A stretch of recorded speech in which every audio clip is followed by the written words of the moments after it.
Mada iliyopo ni kwamba baina ya wanawake na wanaume, jinsia gani inaongoza kwa kucheat sana kwenye mahusiano? Kwanza tajifahamu. Swala kucheat limekaa vibaya sana kwa mwanamke kuliko mwanaume. Sifahamu vizuri. Sasa usije na mfumo wako dume hapa.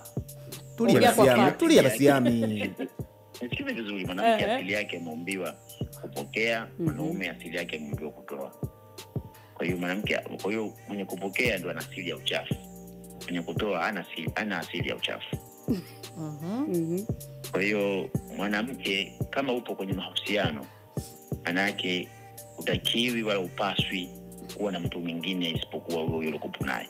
Ila mwanaume Mfano, sisi ambao tuko kwenye ndoa. Kwa nini imetuletea mantiki haitufundishi kwamba tuwe hivyo? Makisi jambo jema. Hata dini hazitaki. Unapokuwa na mwenza wako haipaswi kwamba haipaswi kumsaliti. Unatakiwa ueleze moja. Ila inapotokea kwa dunia sasa hivi mwanaume mfano amekuwa ana mke alafu ana hawara nje. Ni jambo rahisi sana kumbadilisha hawara kuwa mke. Lakini kwa mwanamke anapokuwa na mume afu akawa na mpenzi nje, ni jambo gumu kumbadilisha mpenzi kuwa mume, kwa sababu ukishaolewa umeolewa. Kwa maana yake imekaa sana kwa mwanamke kuchiti kuliko kwa mwanaume. Ila ukizazi sasa hivi wanaume wengi ndio tunaanzisha mahusiano yetu kuwa magumu, kwa sababu ndio tunaongoza kuanzisha mitihani ndani ya nyumba zetu. Makofi matatu kwa Momo. Nashukuru sana. Umeelewa vizuri hapo? Inatosha mama. Nadhani umeshamaliza kujibu. Nafikiri hapo umemaliza. Kwa hivyo umeshasema jinsia ipi? Mbona umemkatisha amalizie? Si ameshamaliza hapo kwa kusema kwamba jinsia ipi inaongoza jamani? Au kuna maelezo zaidi? Momo. Kwenye kikao ndugu yangu likaa kitu cha mwisho au? Unajua kwa vipi? Unajua huyu anapenda kubishana kwa bila fact.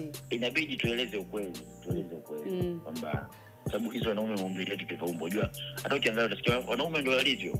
Sasa kitu chenye sifa maana yake ndio kinaongoza. Ushakusikia wanawake ndivyo walivyo. Wanawake ukisikia wanawake ndivyo walivyo kwenye tabia zao tu, bubu, kununa, lakini sio kwenye masuala ya cheating.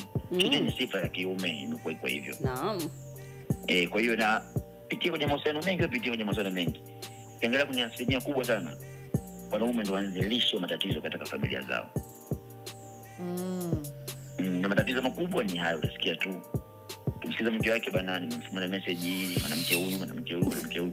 Kwa unakuta wanawake mara nyingi huwa wanafuata baada ya kuona wanaume zao wanaletea matatizo ndani ya nyumba zao. Umemaliza bwana. Sawa, tumekuelewa kiongozi. Nikitoka nitakucheki na jopo, tunakikao na wewe na jopo. Bye bye Momo. Thank you. Tatizo la YLB anataka kubishana bila fact. Unajua Momo kaja na fact. Ameelezea na uhalisia mazingira yalivyo. Uhalisia wala haina haja ya kuendelea kuzungumza sana. Nafikiri tumefunga mjadala. Wa assalamu alaikum. Wasafi Soap, usafi kama wote.